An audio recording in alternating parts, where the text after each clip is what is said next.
چلے بہرحال اب جو رشتہ داروں کا جو جوش تھا، بہرحال اس نے کہا کہ حضرت حمزہ نے ابو جہل سے بدلہ بھی لے لیا اپنی رشتہ داری میں، دوسرا یہ کہ اپنے ایمان لانے کا اعلان بھی کر دیا. لیکن ہوا کیا کہ جب وہ گھر گئے تو کشمکش میں پڑ گئے.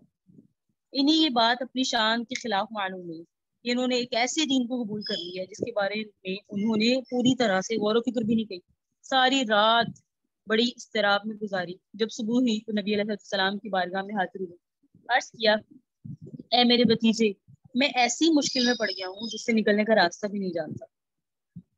ایسی بات پر میرا قائم رہنا بڑا مشکل ہے جس کے بارے میں مجھے علم ہی نہیں ہے کہ یہ ہدایت ہے یا گمراہی. اب جب نبی علیہ السلام نے ان کی کیفیت دیکھی تو آپ علیہ السلام نے فرمایا، انہوں نے ساتھ میں آپ علیہ السلام سے اپنی ساری کیفیت بھی بتائی، اور یہ بات بتانے کے بعد انہوں نے کہا کہ میں کیا کروں. لیکن حضرت امیر حمزہ رضی اللہ تعالیٰ عنہ کے اسلام لانے سے یہ ہوا کہ عالم کفر پر ایک روک طاری ہو گیا تھا. بے آسرا مسلمانوں کو بڑی طاقت و قوت حاصل ہو گئی تھی. آپ نے اسلام لانے کی خوشی میں بطور شکر و حمد کچھ اشعار بھی کہے تھے، لیکن بہرحال حضرت نبی علیہ السلام نے انہیں مطمئن کر دیا وہ اپنے دین سے پھرے نہیں، اپنے اسلام سے پھرے نہیں. یہ تاریخ اسلام کا ایک بہت اہم واقعہ ہے، اسلامی امیر حمزہ یعنی قبول اسلام امیر حمزہ رضی اللہ عنہ. یہ سارے معاملات وہ ہیں جو مکہ میں ہو رہے ہیں. ابھی پورے کفار پر، جو مکہ کے کفار تھے، ان پر حضرت امیر حمزہ رضی اللہ عنہ کے اسلام کے بعد ایک صدمہ تھا. وہ اس کیفیت میں تھے کہ یہ کیا ہو گیا. ابھی وہ اس صدمے سے نکلے نہیں تھے کہ حضرت اسلام میں عمر کا واقعہ پیش آ گیا. یہی نبوت کا 6واں سال تھا، یعنی آپ علیہ السلام کو نبوت ملے ہوئے 6واں سال گزرا تھا کہ آپ کے چچا حضرت امیر حمزہ رضی اللہ تعالیٰ عنہ کے 3 دن بعد تک صرف 39 افراد حلقہ و گوش اسلام آ گئے. حضرت حمزہ کے اسلام لانے کے بعد 39 ایسے لوگ تھے جو اسلام میں آ گئے. مسلمانوں کو کعبے میں نماز پڑھنے کی اجازت تک نہیں تھی. کوئی مسلمان اگر عبادت کرتے نظر آ جاتے تو ان کی زندگی جہنم بنا دی جاتی. اس پر قیامت ٹوٹ پڑتی. مکہ کی گلیاں بازار وادی اہل اسلام کے لیے عقوبت خانے بن چکے تھے. مشرکین ظالم اور مسلمان مظلوم تھے. تمام مسلمانوں کی حالت تو کیا ہوگی. خوب نبی علیہ السلام کی جو حالت تھی وہ بھی ایسی تھی کہ آپ علیہ السلام کو اتنا تشدد کیا جاتا، آپ علیہ السلام کو تشدد کا نشانہ بنایا جاتا. غریب غلام مسلمانوں کے لیے مکہ شہر ایسے بن گیا تھا جیسے پھانسی اور گھاٹ بنا ہوا ہے. پھانسی گھاٹ بنا ہوا ہے. صحابہ کرام گردنیں جھکا جھکا کے چھپ چھپ کر زندگی گزارنے پر مجبور ہو گئے تھے. کیا کرتے. اب یہ آپ علیہ السلام سے تو حالت برداشت نہیں. پھر تاریخ اسلامی نہیں بلکہ تاریخ انسانی کا عظیم واقعہ رونما ہوا. ذوالحجہ کا مہینہ ہے، بدھ کا دن ہے. سرور کائنات اپنے ساتھیوں کی بے بسی اور اہل مکہ کی بے حسی دیکھ کر بارگاہ الہی میں دعا کے لیے ہاتھ اٹھاتے ہیں. خدایا اسلام کو عمر بن ہشام یا عمر بن خطاب کے ذریعے تقویت عطا فرما. 2 نام لیے، عمر بن ہشام یا عمر بن خطاب. ان دونوں میں سے جو بھی تجھے محبوب ہوا اسے مشرف با اسلام فرما. پھر اگلے ہی دن قریش کے قبیلہ عدی کا طویل قامت، سرخ چہرہ، جنگجو دلیر، بے باک شجاع انسان گھر سے اس لیے نکلا کہ سر زمین عرب خدا کا پیغام سنانے والے کو تحقیق کر کے اہل قریش کے بتوں کو سربلند رکھے گا. یعنی بتوں کو بلند کیا جائے گا. اور کون ہے اسلام، کون ہے اسلام کے پیروکار، آج انہیں ختم کر دیا جائے. اس کی تلوار، اس کے جو ہاتھ تھا اس میں ننگی تلوار تھی. بلکہ وہاں ایک راوی ہیں نعیم بن عبداللہ، وہ کہتے ہیں کہ میں ان کے تیور دیکھ کر میں نے پوچھا عمر کہاں کہہ رہا تھا. انہوں نے کہا محمد کو قتل کرنے جا رہا. اس نے کہا محمد کو قتل کر کے بنو ہاشم اور بنو زہرہ سے کیسے بچ سکو گے، وہ تمہیں قتل کر دیں گا. تو عمر نے کہا معلوم ہوتا ہے تم بھی اپنا پچھلا دین چھوڑ کر بے دین ہو چکے ہو. اس نے کہا عمر ایک عجیب بات نہ بتاؤں تمہیں، تمہاری بہن اور بہنوئی بھی تو تمہارا دین چھوڑ کے بے دین ہو چکے ہیں. اب یہ سننا تھا کہ حضرت عمر کو مزید غصہ آ گیا، بے قابو ہوئے، سیدھے بہن بہنوئی کا رخ کیا. وہاں ان کی ملاقات حضرت خباب بن ارد سے ہوئی جو سورہ طٰہٰ کی تلاوت فرما رہے تھے. ان کے ہاتھ میں ایک صحیفہ تھا. قرآن پڑھانے کے لیے وہاں آنا جانا حضرت خباب کا معمول تھا. جب حضرت خباب نے حضرت عمر کی آہٹ سنی تو گھر کے اندر بالکل کونے میں جا کے چھپ گئے. ادھر حضرت عمر کی بہن حضرت فاطمہ نے صحیفہ چھپا دیا کہ بھئی عمر آ رہے ہیں. لیکن حضرت عمر گھر کے قریب پہنچ کر خباب کی قرأت سن چکے تھے. اب انہوں نے کیا کیا اور پوچھا یہ کیسی دھیمی دھیمی سی آواز تھی جو تم لوگوں کے پاس سے میں نے سنی. انہوں نے کہا کچھ بھی نہیں، بس ہم آپس میں باتیں کر رہے تھے. جو میں نے کہا غالباً مجھے لگ رہا ہے کہ تم دونوں بھی بے دین ہو چکے ہو. انہوں نے کہا اچھا عمر یہ بتاؤ اگر حق دین تمہارے دین کی بجائے کسی اور دین میں ہو تو عمر کا اتنا ہی سننا تھا کہ اپنی بہنوں پر چڑھ بیٹھے، انہیں اتنی بری طرح کچل دیا کہ ان کی بہن نے لپک کر انہیں اپنے شوہر سے الگ کیا۔ اب جب تک انہوں نے بہن نے ان سے علیحدہ کیا، اس وقت تک یہ خون آلودہ ہو چکے تھے۔ بہن نے بہت غصے میں آ کر کہا، عمر اگر تیرے دین کے بجائے دوسرا ہی دین برحق ہو تو وہ جو بات بہنوئی نے کی تھی وہی اب بہن نے بھی کر دی۔ میں شہادت دیتی ہوں اللہ کے سوا کوئی لائق عبادت نہیں، میں شہادت دیتی ہوں محمد رسول اللہ صلی اللہ علیہ وسلم اللہ کے رسول۔ یہ سننا تھا کہ حضرت عمر پر مایوسی کے بعد اچھا، انہیں اپنی بہن کے چہرے پہ خون دیکھ کر اور یہ حالت دیکھ کے شرم و ندامت بھی ہوئی۔ ظاہری بات ہے بہنوئی کو بھی نقصان پہنچایا اور اس صورت میں بہن کو بھی نقصان پہنچا۔ اب جب انہوں نے یہ چیز دیکھی، کہا اچھا یہ کتاب بھی تمہارے پاس ہے، ذرا مجھے پڑھنے کو دو میں بھی پڑھوں۔ بہن نے کہا نہیں، آپ ناپاک ہیں، اس کتاب کو صرف پاک ہی لوگ سیکھتے ہیں، اٹھیے غسل کریں پھر آئیں پھر کتاب پڑھیں۔ حضرت عمر نے اٹھ کر غسل کیا، پھر کتاب لی اور بسم اللہ الرحمن الرحیم پڑھی۔ کہنے لگے یہ تو کوئی پاکیزہ نام ہے۔ اس کے بعد قرأت کی، کہنے لگے یہ تو بڑا عمدہ اور بڑا محترم کلام ہے، مجھے محمد کا تو پتہ بتاؤ کون ہے۔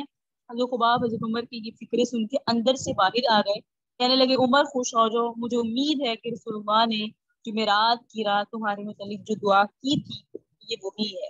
اس وقت رسول اللہ صلی اللہ علیہ وسلم کوئی صبا کے پاس والے مکان میں رہا کرتے تھے اور آپ علیہ السلام وہاں تشریف فرما تھے۔ حضرت عمر نے اپنی تلوار حمائل میں رکھی اور اس گھر کے پاس جا کر دروازے پہ دستک دی۔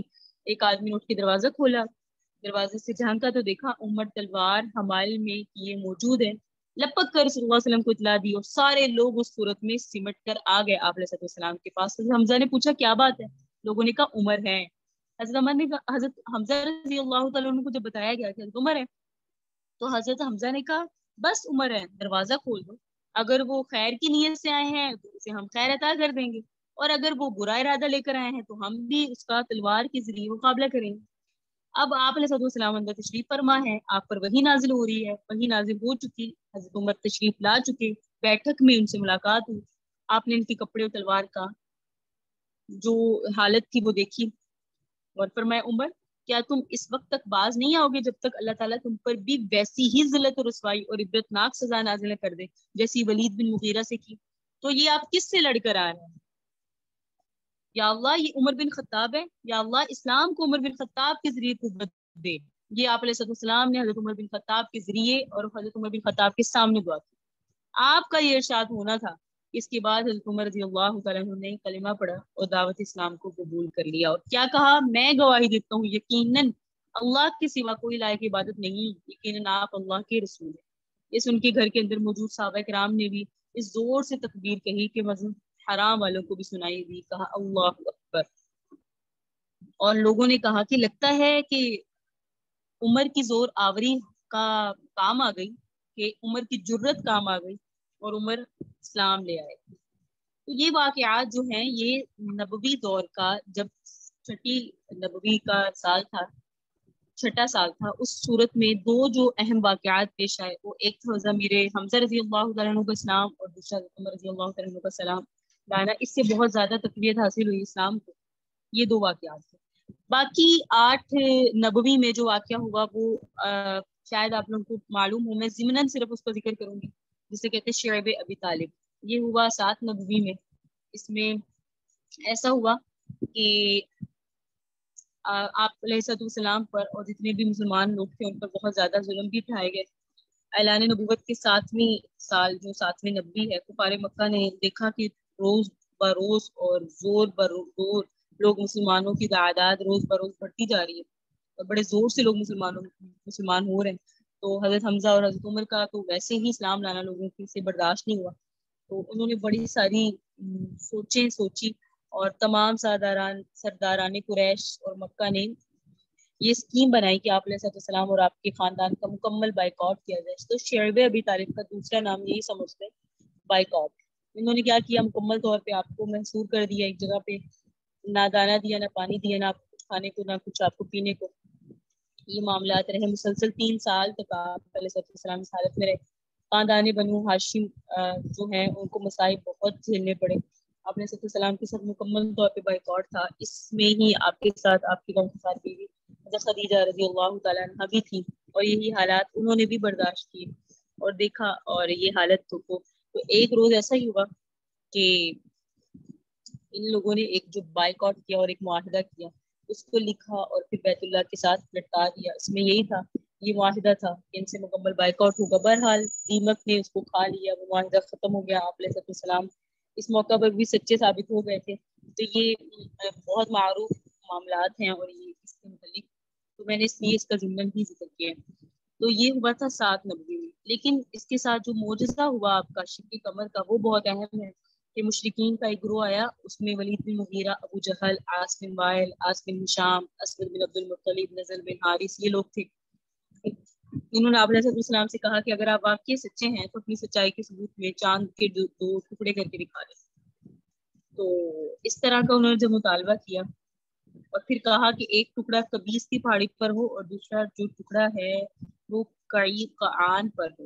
یہ بھی پہاڑی کا نام تھا. آپ علیہ السلام نے پوچھا اگر میں ایسا کر دوں تو کیا تم لوگ ایمان لے آؤ گے؟ تو کہنے لگی ہاں. اب وہ جو رات تھی وہ 14ویں رات تھی اور چاند آسمان پر پورے آبوتاب کے ساتھ جو ہے جگمگا رہا ہے. نبی علیہ السلام نے اللہ تعالیٰ سے دعا کی کہ اللہ ان مشرکوں کو انہوں نے جو مجھ سے سوال کیا یہ پورا فرما دیجیے گا اور میری عزت رکھیے گا. آپ نے انگلی سے اشارہ کیا تو چاند اسی طرح 2 ٹکڑے ہو گئے جس طرح آپ نے کہا تھا. آپ نے فرمایا ابو سلمہ، اے ارکم، اے ابو جہل، اے ولید بن مغیرہ، اے عاص بن وائل، اے اسود، کیا تم گواہ ہو؟ اور تم لوگ گواہ ہیں نا. بہرحال یہ واقعہ بھی آپ علیہ السلام کی نبوت کے کچھ سالوں بعد پیش آیا. اس میں بھی ہمیں یہ درس ملتا ہے کہ نبی علیہ السلام کا معجزہ جو آپ علیہ السلام کی زندگی میں ہوئے اور اس سے بھی آپ علیہ السلام کا بظاہر کچھ لوگ ایسے ہوتے ہیں نا جس پر نبی کی بھی بات ہم کہتے ہیں نا، ہم اکثر مایوس ہو جاتے ہیں کہ ہم اتنی واضح نصیحت کرتے ہیں لوگوں کو ہماری بات کا اثر نہیں ہوتا. اس میں ہمارے لیے ایک آپ علیہ السلام کی زندگی سے بھی یہ بات معلوم ہوتی ہے کہ ضروری نہیں ہے کہ ہر بات کا اثر ہو، کیونکہ یہ آپ کی بات بے اثر نہیں ہوتی اگر کوئی آپ کی بات مانتا نہیں ہے. اصل چیز یہ ہے کہ جس کو آپ کہہ رہی ہیں اس کے لیے ہدایت نہیں ہے، تبھی تو بات اثر نہیں کرے. تو شیب ابی طالب کا 3 سال تک رہا، 8، 9، 10 نبوی. ٹھیک ہے. آپ علیہ السلام کو پہ در پہ مشکلات بھی آئی، اسی لیے آپ علیہ السلام نے 10واں سال نبوت کا جو 10واں سال تھا اسے کہا عام الحزن، غم کا سال. اس میں آپ علیہ السلام کے چچا اور بنو ہاشم کے سرداران اور اس کے خاندان میں جو ایک تو آپ کے چچا تھے، دوسرا یہ کہ سردار بھی تھے بنو ہاشم کے، اور تیسرا یہ کہ آپ علیہ السلام کے بہت پیارے تھے، آپ کے بہت عزیز تھے، آپ کے غمگسار تھے، آپ کے محسن تھے، آپ کے ہمدرد تھے اور آپ کا ڈیفینس کرنے والے تھے. حضرت ابو طالب ان کا انتقال ہو گیا. آپ علیہ السلام انتہائی غمگین تھے کہ آپ کی رفیقہ حیات حضرت خدیجہ کا بھی انتقال ہو گیا. حضرت خدیجہ کے انتقال کی وجہ شیب ابی طالب میں ہی ہے جو بائیکاٹ کیا گیا اور جو کھانے پینے کو نہ دیا گیا، درخت کے پتے کھا کے، لکڑیاں کھا کے گزارا کرنا پڑا نبی علیہ السلام اور تمام اپنے خاندان کو. یہ وجہ بنی آپ حضرت خدیجہ کے انتقال کی. بیماریاں بڑھ گئی اور مسئلے مسائل بھوک کی شدت کی. تو آپ علیہ السلام کو شدید صدمہ ہوا ان دونوں کے اپنے پیاروں کی دنیا سے جانے کے بعد. آپ علیہ السلام نے اس سال کو کہا عام الحزن، غم کا سال. اب جب ابو طالب نے بنو ہاشم کی سربراہی کی پوری مدت میں آپ علیہ السلام کی سرپرستی بڑی شفقت کے ساتھ کی، پورا تحفظ دیا، جو قبیلہ کا ایک فرد کی حیثیت سے آپ علیہ السلام کا جو حق تھا وہ آپ کو دیا. آپ کی تعلیم نے ان کو متاثر نہیں کیا، وہ اپنے آبائی دین پر ہی قائم رہے. لیکن جب وہ مرض الموت میں آئے آپ نے انہیں بہت کہا چچا جان آپ لا الہ الا اللہ کہتے ہیں میں آپ کی شفاعت کروں گا، چچا جان آپ لا الہ الا اللہ کہتے ہیں میں آپ کی شفاعت کروں گا، لیکن ایمان اللہ کے اختیار میں ہماری چاہت کے مطابق نہیں ہوتا. لیکن وہ اسلام نہ لا سکتی، اس کی وجہ یہی تھی تعصب اور آڑ کہ اگر میں اسلام لے آتا ہوں تو ہمارے خاندان والوں کو یہ کہا جائے گا کہ موت کے وقت نبی سے پھر کیفیت ایسی ہوتی ہے کہ اس وقت میں تو ایمان کی اگر نبی علیہ السلام کا مطلب یہ تھا کہ آپ ایمان لے آئے تو میں آپ کی شفاعت کر سکوں گا، لیکن اگر آپ کسی حالت میں دنیا سے چلے گئے تو شاید آپ کی شفاعت کا اختیار میرے پاس نہ ہو. بہرحال اسی طرح حضرت خدیجہ کا جو انتقال تھا وہ سیرت نگار کہتے ہیں کہ ابو طالب اور حضرت خدیجہ کی وفات میں صرف 1 ہی سال ان کی وفات ہوئی، زیادہ فرق نہیں تھا. البتہ پہلے کس کا انتقال ہوا تو وہ یہی کہا جاتا ہے کہ دونوں کے درمیان چند ہی روز کا وقفہ تھا. پہلے حضرت خدیجہ کی پہلے حضرت ابو طالب کا ہوا، اس کے بعد حضرت خدیجہ کا ہوا. بعض لوگ کہتے ہیں نہیں پہلے حضرت خدیجہ کا ہوا بعد میں حضرت ابو طالب کا ہوا. خیر حضرت خدیجہ سے آپ کو بہت محبت تھی کیونکہ ان سے آپ کی 6 اولادیں تھیں، جن میں 4 بیٹیاں تھیں، زینب، رقیہ، ام کلثوم، فاطمہ، اور اس کے علاوہ آپ کے بیٹے بھی تھے. تو اب آپ کو پتہ ہے کہ ان کے انتقال کے بعد صرف 2 بیٹیاں ہی ایسی تھی جب ان کا انتقال ہوا جو شادی شدہ تھی. 4 بیٹیاں ہیں، ان میں سے 2 ہی بیٹیاں شادی شدہ تھی. زینب جو تھی ان کی شادی حضرت ابو العاص بن ربیع سے ہوئی تھی، اور رقیہ رضی اللہ تعالیٰ عنہ جو تھی ان کی شادی عثمان بن عفان سے ہوئی تھی. اور اس وقت میں یہ حبشہ میں مہاجر تھے جب پیچھے سے ان کی والدہ کا انتقال ہوا. اسلام کے لیے حضرت خدیجہ کی خدمات بے مثل ہیں. کوئی اس طرح کی ہمیں مزید ایسی مضبوط خاتون نہیں ملتی تاریخ اسلام میں جس نے اتنی قربانیاں دی ہو، اتنی باحوصلہ، پروقار، با کردار اور پرہمت ہو جتنی حضرت خدیجہ تھی. ان کی بے پایا خدمات ہے اور اللہ رب العزت نے اسی لیے انہیں شرف دیا کہ نبی اسلام کی زوجیت میں بھی اور آپ علیہ السلام سے بے حد محبت کرتے ہیں. حضرت خدیجہ کی ایک خصوصیت یہ بھی تھی کہ آپ علیہ السلام کی اولاد صرف انہی سے ہوئی، کسی بیوی سے نہیں ہوئی. ایک صاحبزادہ حضرت ابراہیم ان کی باندی سے بھی ہوئے تھے نبی علیہ السلام کی، ماریہ قبطیہ کی. لیکن مؤرخین اور محدثین کا اس پر اتفاق ہے کہ آپ کی 4 لڑکیاں ہوئی، اور اکثر کی تحقیق یہ کہ سب سے بڑی حضرت زینب، پھر حضرت رقیہ، اور پھر حضرت فاطمہ نے.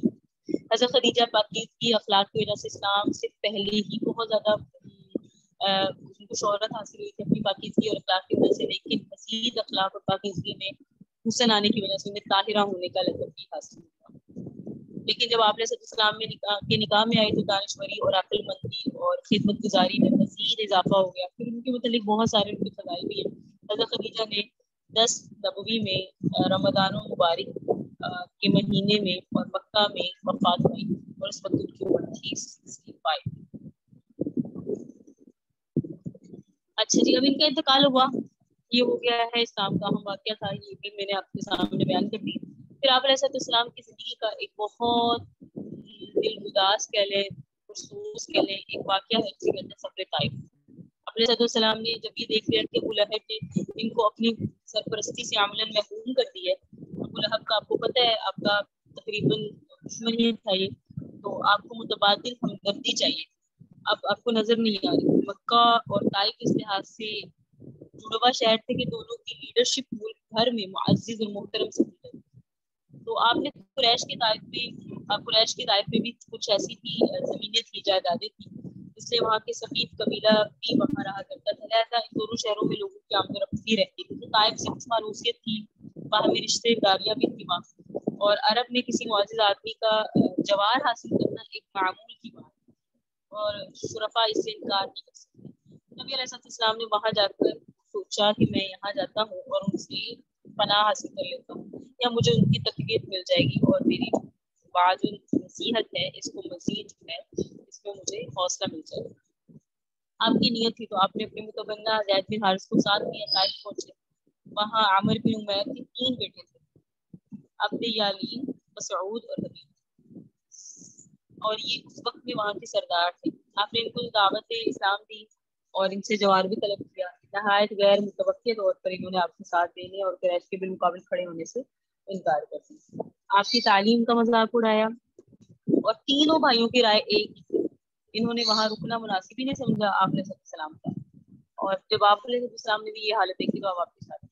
ان ظالموں نے کیا کیا کہ اپنے غلاموں کو، لڑکوں کو یہ سکھایا کہ اس شخص کا پیچھا کرو، اس کو زج کرو، اور صرف یہ نہیں بلکہ ان کو زخمی کر دو. اور حضرت زید کو زخمی کیا گیا. راستے میں انگوروں کا باغ نظر آیا. آپ علیہ السلام نے دیکھا کہ یہ مجھے ستائے جا رہے ہیں، تو آپ علیہ السلام اس میں داخل ہو گئے تاکہ اس کی چھاؤں میں آپ آرام فرما لیں. یہ باغ اس وقت میں تھا مکہ کے سرداروں کا جو قطبہ اور شیبہ تھے، لیکن وہ دونوں بھی اس وقت اس باغ میں تھے. ان کی نظر آپ پر پڑی تو خاندانی نسبت کا لحاظ رکھتے ہوئے انہوں نے انگور آپ کے سامنے پیش کیے، اور ان کا ایک نصرانی غلام تھا اداس، وہ یہ تحفہ لے کر آپ کے پاس آیا. آپ نے بسم اللہ پڑھ کر انگور کھانے شروع کیے. غلام کو عجیب لگا، کہنے لگا اس دیار کے لوگ تو کھاتے وقت یہ کلمات نہیں کہتے، آپ کیا بسم اللہ پڑھا؟ آپ کو اداس سے دلچسپی پیدا ہوئی، اس کا تعارف چاہا. اس نے بتایا میں نینوا کا نصرانی ہوں. آپ نے فرمایا تمہارا علاقہ تو ایک صالح شخص یونس بن متہ کا تھا، وہ نبی تھا، میں بھی نبی ہوں، لہٰذا وہ میرا بھائی ہے. یہ جب سنا تو اداس کی کیفیت عجیب ہوگی. آپ قدموں میں گر گیا، آپ کے ہاتھوں کا، آپ کے سر کا بوسہ لیا. اب جب طائف سے رخصت ہو رہے تھے تو آپ علیہ السلام نے نہایت دل افسردہ ہو کر دعا کی، اللہ میں نہایت کمزور ہوں، میرے وسائل کم ہیں، میرے قلعے کمزور ہیں، تو کمزوروں کا مالک ہے، تیرے سوا میرا بھروسہ کسی پر نہیں ہے، تو میری نصرت فرما. روایت میں آتے اسی وقت میں فرشتہ حاضر ہوا، اس نے اجازت دی کہ میں اس بستی کو 2 پہاڑوں کے بیچ میں کچل دوں.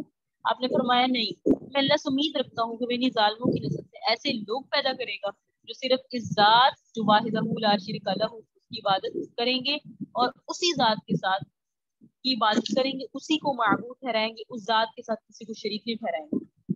جب آپ نے یہ اس کی جو فرشتہ تھا اس نے آپ علیہ السلام کو ایک جو اپنی اس نے آپ کے سامنے یہ تجویز رکھی بددعا دینے کی یا ان کو عذاب دینے کی، آپ نے اس کو قبول نہیں کیا. آپ مکہ واپس ہو گئے اور وہاں چلے گئے. آپ علیہ السلام یہاں سے مایوس ہوئے. بہرحال آپ علیہ السلام پر اس طرح کے معاملات رہے، لیکن اسی وقت میں آپ پر واقعہ طائف کے کچھ عرصے بعد آپ پر تہجد کا حکم آ گیا. جو تو شروع سے مشکلات کا مقابلہ آپ علیہ السلام نے بڑے صبر و استقامت سے کیا اور کثرت نماز کی بھی آپ علیہ السلام نے بہت پابندی کی ہے. آپ کا بھروسہ صرف اللہ کی ذات پہ ہے، لیکن نئے حالات میں جب قریش ہی نہیں بلکہ بنو ہاشم کی طرف سے بھی آپ پر سختیاں شروع ہو گئی اور آپ پر روزانہ کی 5 نمازوں کے علاوہ ایک چھٹی نماز جسے نماز تہجد کہتے ہیں وہ فرض ہو گئی اور قرآن مجید کی تلاوت کرنا بھی زیادہ کرنے کی ہدایت آ گئی. کیونکہ یہ وقت ایسا تھا کہ جب طبیعت حشاش بشاش انسان کی ہوتی ہے، زبان سے ادا ہونے والی کلمات دل کی گہرائیوں میں اتر کو متاثر کرتے ہیں. یہ ہدایت اگرچہ آپ کے لیے تھی، لیکن تمام اہل ایمان نے بھی اس پر عمل شروع کیا اور تمام لوگ جو اس وقت میں آپ کے ساتھ متبعین تھے انہوں نے بھی تہجد کو اپنے لیے لازم سمجھ لیا، لیکن اس درجہ کے لازم نہیں تھی جیسے آپ علیہ السلام پر لازم تھی، لیکن وہ آپ کی اتباع میں یہ عمل کیا گیا. اب آپ پر تکلیفوں کے پہاڑ ٹوٹ گئے، آپ کی بہت لاڈلی بیوی دنیا سے رخصت ہو گئی جو غم کو ساتھ، آپ کے بہت ساتھ دینے والے ابو طالب دنیا سے چلے گئے جو آپ کے ہمدرد تھے، جن سے آپ کو تسلی ہوتی تھی.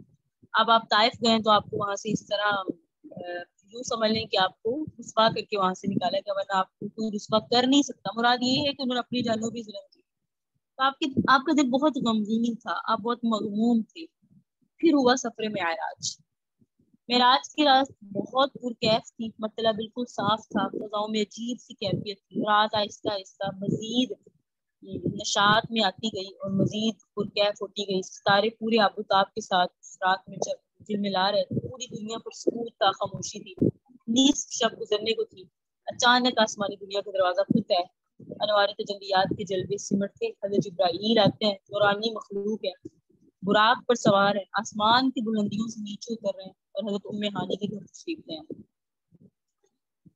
آپ علیہ السلام محو خواب ہیں، آنکھیں بند ہے، دل بیدار ہے، آرام کر رہے ہیں. حضرت جبرائیل آتے ہیں، ہاتھ باندھ کر کھڑے ہو جاتے ہیں اور سوچ رہے ہیں کہ اگر آواز دے کر جگایا تو بہتر ہے. اب فکر مند ہے کہ معراج کے دولہا کو کیسے بیدار کیا جائے. اس وقت اللہ تعالیٰ کو حکم ہوا یا جبرائیل قبل قدمی، اے جبرائیل میرے محبوب کے قدموں کو چوم لیں، تاکہ جب آپ چومیں تو آپ کے لبوں کی ٹھنڈک سے میرے محبوب کی آنکھیں کھل جائیں. اب یہ حکم سننا ہی تھا کہ جبرائیل امین آگے بڑھے اور اپنی کافوری ہونٹ محبوب دو عالم صلی اللہ علیہ وسلم حضرت محمد مصطفیٰ صلی اللہ علیہ وسلم کے پائے ناز سے مس کرے. یہ منظر کس قدر حسین ہوگا. حضرت جبرائیل امین نے فخر کائنات حضرت محمد صلی اللہ علیہ وآلہ وسلم کے قدموں کو بوسہ دیا. حضرت جبرائیل امین کے ہونٹوں کی ٹھنڈک جب حضرت نبی علیہ السلام نے محسوس کیا، بیدار ہوئے. اور میں اے جبرائیل کیسے آنا ہوا؟ عرض کیا یا رسول اللہ، خدائے بزرگ و برتر کی طرف سے بلاوا ہے، اسی پروانے کو لے کر حاضر ہوا. ان اللہ اشتاق الی لقائک یا رسول اللہ، اے رسول اللہ صلی اللہ علیہ وسلم، اللہ تعالیٰ آپ کی ملاقات سے مشتاق ہے، آپ سے ملاقات کرنا چاہتے ہیں. اچھا جی، یہ کیفیت ہے بہت اطمینان والی بھی. عموماً جب محبوب کو بہت تکلیفیں آئیں تو اس کو تسلی دی جاتی ہے نا، تو یہ سفر معراج اسی کی غریب تھی. آپ علیہ السلام تشریف لے چلے، زمین سے لے کے آسمانوں تک ساری گزرگاہوں پر بہت دیدار کیا آپ علیہ السلام نے، لیکن ہر چیز ہجوم میں تھی. چوک در چوک مخلوقیں وہاں کھڑی تھی اور ہاتھ باندھے کھڑی. آپ نے سفر کی تیاری تو کر لی تھی، آپ علیہ السلام نکل چکے تھے اور آپ علیہ السلام نکل چکے تھے اور آپ کے لیے پورے آسمان سجا دیے گئے. آپ نے صلی السلام کا ایک جگہ ارشاد گرامی ملتا ہے کہ میرے پاس ایک آنے والا آیا، اس نے میرا سینہ چاک کیا، سینہ چاک کر کے میرا دل نکالا، پھر میرے پاس سونے کا دست لایا جو ایمان و حکمت سے لبریز تھا، اس کے بعد میرے دل کو دھویا اور پھر وہ ایمان و حکمت سے لبریز ہو گیا۔ اس قلب کو دل کو سینہ اقدس کو اس جگہ سے رکھ کر دوبارہ سی دیا۔ تو یہ آپ کی زندگی کا ایک واقعہ شق صدر جسے کہتے ہیں وہ بھی ملتا ہے۔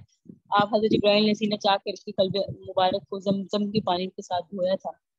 تو حضرت جبرائیل نے سرور کائنات صلی اللہ علیہ وسلم کو اس وقت میں ایک نور کی چادر بھی پہنائی، زمرد کے نعلین مبارک پاؤں میں زیر تن فرمائے اور یاقوت کی کمر بند آپ علیہ السلام کو دی۔ شک صدر تو پہلے ہی نبی علیہ السلام کا ہو چکا تھا، یعنی ایک ایسا دل اور ایسی آنکھیں، ایسی نورانی کیفیت جو اللہ کو دیکھ سکے۔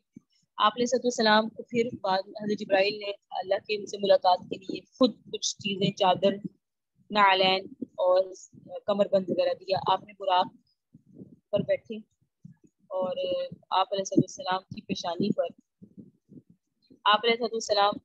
پر نور تو تھا ہی، اس چیز کا نور تھا اللہ رب العزت کی نورانیت جو اللہ رب العزت نے نبی کو عطا کی تھی۔ بہرحال فضا فرشتوں کی درود و سلام کی صداؤں سے گونج رہی تھی۔ آقا نامدار حضرت محمد صلی اللہ علیہ وسلم درود و سلام کی گونج میں سفر معراج کا آغاز فرماتے ہیں۔ اس واقعے کو قرآن مجید نے کیا کہا ہے؟ سبحان الذی اسری بعبدہ لیلا من المسجد الحرام الی المسجد الاقصی الذی بارکنا حولہ لنریہ من آیاتنا۔ آپ نہایت شان و شوکت سے ملائکہ کے اعزاز میں مسجد حرام سے مسجد اقصی کی طرف روانہ ہوتے ہیں۔ یہ براق سواری فلک بوس پہاڑوں اور بے آب و غیار ریگستانوں، گھنے جنگلوں، چٹیل میدانوں، سرسبز شاداب وادیوں، پرخطر ویرانیوں سے سفر کرتی ہوئی وادی بدخواہ میں پہنچتی ہے جہاں کھجور کے بے شمار درخت ہیں۔ حضرت جبرائیل عرض کرتے حضور یہاں اتر کے 2 رکعت نماز ادا کیجیے، یہ آپ کی حضرت گاہ مدینہ طیبہ ہے۔ نفل کی ادائیگی کے بعد پھر سفر دوبارہ شروع ہوا۔ راستے میں ایک سرخ ٹیلا نظر آیا، حضرت موسیٰ کی قبر ہے۔ آپ علیہ السلام ارشاد فرماتے معراج کی رات میں سرخ ٹیلے سے گزرا تو میں نے دیکھا کہ وہاں موسیٰ علیہ السلام کی قبر ہے، وہ اپنی قبر میں کھڑے ہو کر نماز پڑھ رہے ہیں۔ پھر دیکھتے ہی دیکھتے بیت المقدس میں آ گیا جہاں قدسیوں کا جمع غفیر سلامی کے لیے موجود ہے، اور غلمان خوش آمدید کہنے کے لیے، اور تقریباً 1,24,000 انبیاء و مرسلین استقبال کے لیے بے چین و بے قرار کھڑے تھے۔ آپ علیہ السلام اس مقام پر تشریف فرما ہوئے۔ باب محمد اس مقام کو کہا جاتا ہے۔ حضرت جبرائیل ایک پتھر کے پاس آئے، اس جگہ میں وہ جو آج بھی وہاں موجود ہے۔ حضرت جبرائیل نے وہاں انگلی مار کے سوراخ کیا اور براق کو اس میں باندھ دیا۔ آفتاب نبوت حضرت محمد مسجد اقصی میں داخل ہوتے ہیں، صحن حرم سے فلک تک نور ہی نور چھایا ہوا ہے، ستارے مان پڑ چکے ہیں، قدسی سلامی دے رہے ہیں، حضرت جبرائیل اذان دے رہے ہیں، تمام انبیاء و رسول صف در صف کھڑے ہیں۔ جب صفیں بن چکی تو امام الانبیاء فخر دو عالم حضرت محمد مصطفیٰ صلی اللہ علیہ وسلم امامت کے لیے تشریف لائے۔ تمام انبیاء و رسول آپ کی ابتدا میں کھڑے ہیں۔ 2 رکعت نماز ادا کی آپ نے اور اپنی نیاز مندی کا اعلان کیا، اور اس کے بعد ملائکہ اور انبیاء سب کے سب نے آپ کے سامنے سر تسلیم میں خم کیا۔ بیت المقدس نے آج تک ایسا دل نواز منظر اور روح پرور منظر نہیں دیکھا۔ بیت المقدس میں ایسا کوئی منظر پیش نہیں آیا۔ سرور کائنات حضرت محمد صلی اللہ علیہ وسلم نوری مخلوق کی جھرمٹ میں آسمان کی طرف روانہ ہو جاتا ہے۔ اب آپ جا رہے ہیں، ثم عودی جبی، پھر خود فرماتے ہیں مجھے سیر کروائی گئی۔ بہرحال اس میں حضرت آدم سے، حضرت یحییٰ سے، حضرت ابراہیم سے، مختلف انبیاء سے ملاقات ہوئی۔ سدرۃ المنتہا پہنچے جہاں مخلوق کے علوم کی انتہا ہے۔ فرشتوں نے اذن طلب کیا، اے اللہ تیرے محبوب تشریف لا چکے ہیں، ان کے دیدار کی ہمیں اجازت فرمائے۔ اللہ نے حکم دیا تمام فرشتے سدرۃ المنتہا پر جمع ہو جائیں، جب میرے محبوب کی سواری آئے تو سب زیارت کریں۔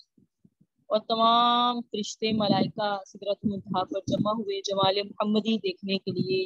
اس صورت میں، اس وقت میں سدرۃ المنتہا کو ڈھانک لیا تمام فرشتوں نے۔ اب حضرت جبرائیل رک گئے، عرض کیا یا رسول اللہ ہم سب کے لیے ایک جگہ مقرر ہے، ایک بال برابر بھی اب ہم یہاں سے آگے نہیں جا سکتے، اگر جائیں گے تو انوار و تجلیات سے پر جل جائیں گے۔ یہ مقام کی انتہا ہے۔ آپ علیہ السلام کی رفت اور عظمت کا اندازہ لگائیے کہ جہاں جبرائیل نہیں جا رہے، جو فرشتوں کے سردار ہیں 600 پر رکھتے ہیں، وہاں ہمارے نبی علیہ السلام جا رہے ہیں۔ حضور تاجدار انبیاء علیہ السلام جبرائیل امین کو چھوڑ کے تنہا انوار و تجلیات کے مناظر طے کرتے گئے، اور جب آپ علیہ السلام عرش کے قریب پہنچے تو آگے حجابات تمام پردے اٹھا لیے گئے، اور قرآن نے اس واقعے کو کہا ہے فاستویٰ وہو بالافق الاعلیٰ۔